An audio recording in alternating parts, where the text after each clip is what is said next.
여러분들 안녕하십니까. 센트럴 흉부외과 원장 김승진 인사 올립니다. 오늘은 하지정맥류 검사 문제 혈관은 최대 몇 개까지 나올 수 있나에 대해서 말씀드리겠습니다. 결론부터 말씀드리면 대개 보면은 1개 내지 2개입니다. 드물게 이제 4개까지 나올 수 있고요. 굉장히 드물게 5개. 제가 지금까지 한 4,000 케이스 가까이 수술을 했는데 최고 많이 나온 게 5개 이상은 잘 기억이 안 나요. 물론 뭐 또 제가 기억하지 못하는 게 있을 수도 있겠지만은 대부분은 1개에서 3개 사이입니다. 주로 이제 1개에서 2개가 제일 많고요. 4개인 경우도 제 기억에 뭐 정확히 지금 이제 통계는 안 내봤지만은 뭐 4개인 경우도 한 10% 안 될 거예요. 주로 이제 1개에서 3개라 보면 됩니다. 왜냐하면은 크게 이제 우리가 다리가 보면 이게 이제 앞쪽이라고 칩시다. 양쪽 다리가 있잖아요. 그럼 이제 이게 이제 사타구니잖아요. 이 부분이. 여기에서 나오는 게 앞쪽에 좀 크다 그래가지고 대복제 정맥이라 하고, 이 뒤쪽에 있는 거 좀 작다 해서 소복제 정맥이라 그래요. 뭐 한글로 뭐 두렁 정맥, 큰 두렁, 작은 두렁. 근데 뭐 차라리 대복제가 더 쉽다고 저는 봅니다. 그러니까 이 크게 4개예요. 그 문제되는, 역류되는 원인 정맥이. 물론 이제 이 사람에 따라서 이제 그 거의 대부분 이렇게 2개로 나뉩니다. 또 하나인 경우도 있고 그래요. 또 3개인 경우도 있고 다양해요.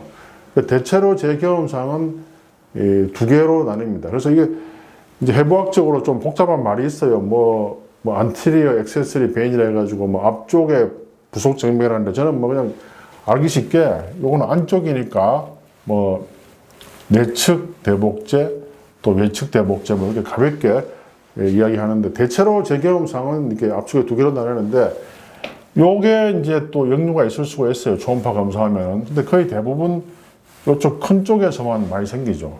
또 이 뒤쪽에 있는 종아리 쪽에 있는 게 소복제잖아요. 이 대복제하고 또 소복제 비교해 보면은 주로 대복제에서 역류가 있을 확률이 제 경험상 한 7대 3 정도로 앞쪽이 더 많아요. 물론 이건 제가 정확하게 통계는 안 내봤지만은 경험적으로 볼 때 앞쪽에 있는 정맥에서, 대복제 정맥에서 역류가 있을 확률이 또 더 많습니다. 근데 이제 일부 내 누구라고 말은 못하겠지만은 이 몰지약한 병원이 있죠.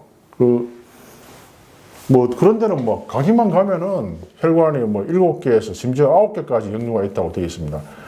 물론 뭐 아주 드물게 이런 데 나올 수는 있겠죠.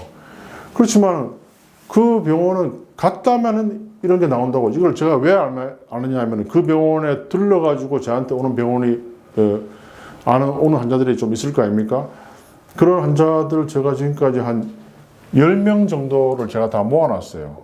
근데 그 10명 중에서 제가 보니까 한 반 정도가 아니다. 한 2-3명 정도만 1개 정도 있었고, 나머지는 아예 없는 사람도 있을 거예요. 그러니까 이게 최근에 또 제가 기억나는 환자분은, 그분이 무슨 큰 병원의 간호사였어요. 근데 이제 거기에서 4개가 나왔대요. 근데 제가 해보니까 1개도 안 나오는 거예요. 그러니까 이게, 물론 이제 이 사람에 따라서 또 조건에 따라서 또 기온이 낮으면 또 안 나올 수도 있고, 뭐 여러 가지 또 테크닉상에 안 나올 수도 있긴 있어요. 그래서 그런 경우가 1-2개 좀 양보해서 대여섯 개까지 양보했는데 10명 정도 되는 환자가 다 그렇다는 거는 문제가 있지 않겠어요? 내가 이거 누구라고 이야기는 못하겠지만은, 물론 그래가 분명히 문제가 되겠죠. 그냥 이 사회가 어떤 사회인데 그냥 지나가겠어요. 그러니까 정말 그런 의사는 반성을 해야 됩니다. 그런 아주 극소수의 의사 때문에 전체 의사가 욕들어 먹는 거 아니겠어요? 물론 이런 비슷한 사례가 하지정맥류만 있는 게 아니고 허리 수술도 있을 수 있겠죠. 여러 가지 다 있을 수 있겠죠. 근데 이게 참, 이 하지정맥류라는 것은 초음파에 다 드러나는 그런 명백한 기준이 있는데도 이렇게 한다는 것은 한마디로 양심불량이죠. 양심불량. 예. 그 본인은 알 겁니다. 예, 분명히 경고하는데 하늘에 부끄럽지 않게 좀 똑바로 하시오. 예. 자, 오늘은 이 방송을 보시는 분들한테 호통을 친 게 아니고 그 본인은 알 거니까 그 부정직한, 부도덕한 의사의 명예를 술집시키는 그런 벌레보다 못한 그런 사람은 반성하라, 그런 뜻에서 좀 내가 호통을 쳤습니다. 자, 여러분, 시청자 여러분들은 오해하지 마시고요. 오늘은 여기까지 하겠습니다. 감사합니다.